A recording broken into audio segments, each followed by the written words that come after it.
So would you say then that national minimum wage is not the tool for tackling unemployment? It's more of a tweaking tool to address the needs of workers who are already in the marketplace? Absolutely. It's exactly right. It's a way of nudging up the wages of really the worst paid workers. So we were to set the national minimum wage somewhere between 2,000, 2,500, 3,000. It would have the effect of nudging up the wages of people who are paid below that, which is really, I think, really the most we can hope for.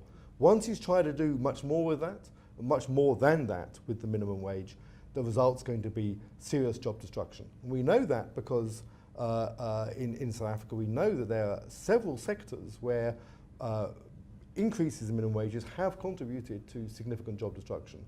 Careful studies of agriculture have shown that was the case, and the burden typically falls on women workers. That typically farmers will keep the men workers and they'll push the women workers aside because they'll say, can't afford you all anymore. And also the clothing industry, clothing manufacturing, another sector which is where there's been big job destruction.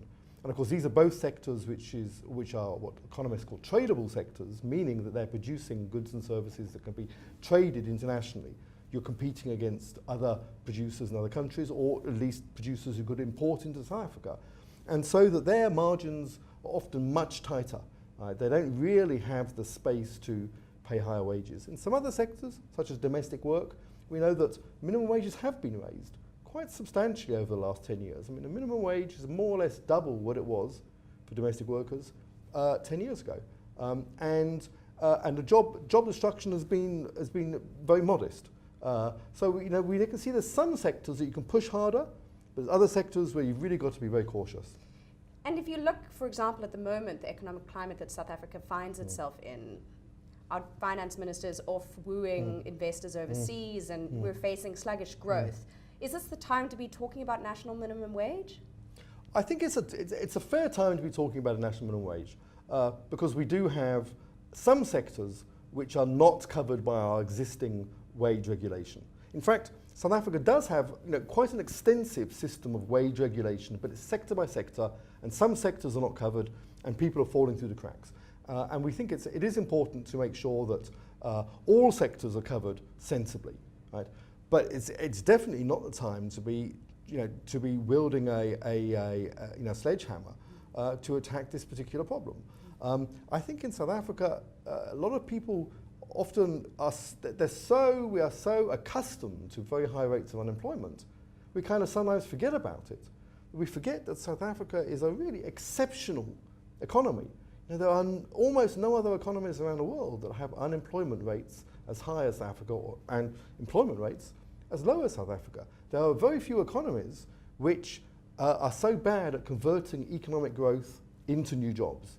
We've had in the past growth, now growth is very low, but in the 2000s we had a long period of sustained growth, and it was very inefficient at creating jobs. The growth tended to result in higher earnings for people with jobs, not more jobs. Yeah. And that's a really terrible position to be in, and policymakers, I think, really have to be thinking not so much about the sledgehammer of minimum wages, but the issue of what can they do to really make sure that growth is more job creating. Yeah. It generates jobs, expands employment, offers more opportunities for poor people in urban and rural areas. What you're talking about there is the fault lines between the rich and the poor, and a kind of growth that really only helps people who may already have the skills to be doing all right in the economy. So what are the things that exacerbate that in terms of the policies that our government signs off? Well, I think that there are several. I mean, very clearly, in the long term, education system is a huge problem. We know that, and the schooling system is not good at equipping young South Africans with skills they need, and that's an enormous problem. And that's not going to change fast. Even if the schools were to change dramatically, it will take obviously some time before that works its way through the existing huge number of unemployed people who are already on the labour market.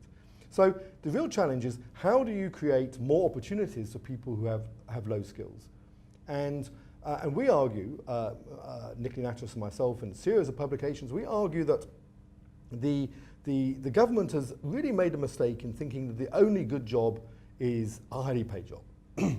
That in fact, that's a luxury which South Africa can not really afford. South African policymakers really need to be thinking seriously about expanding not only numbers of highly paid jobs, but also expanding opportunities for unskilled workers in lower paid jobs, and trying to remove some of the barriers to that. So there's some government policies which are steps in the right direction.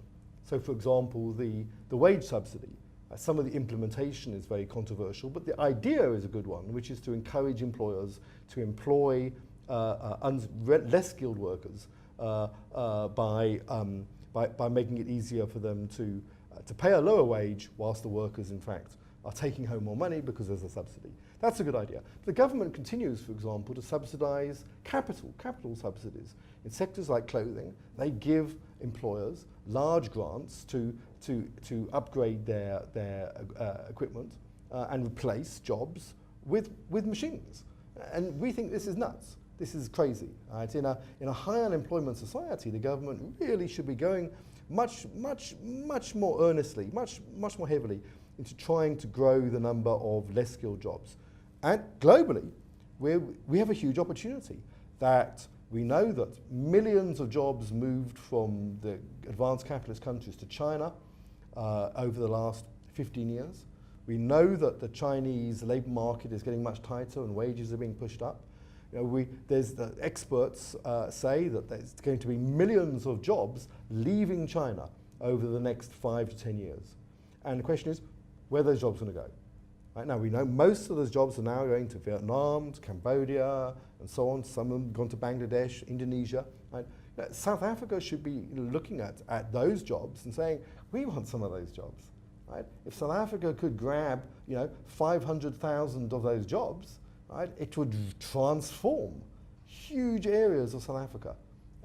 And I don't see that there is much political will and effort and determination on the part of the government departments that need to be thinking about that to doing it. I just think they're not being bold enough in their thinking and their action.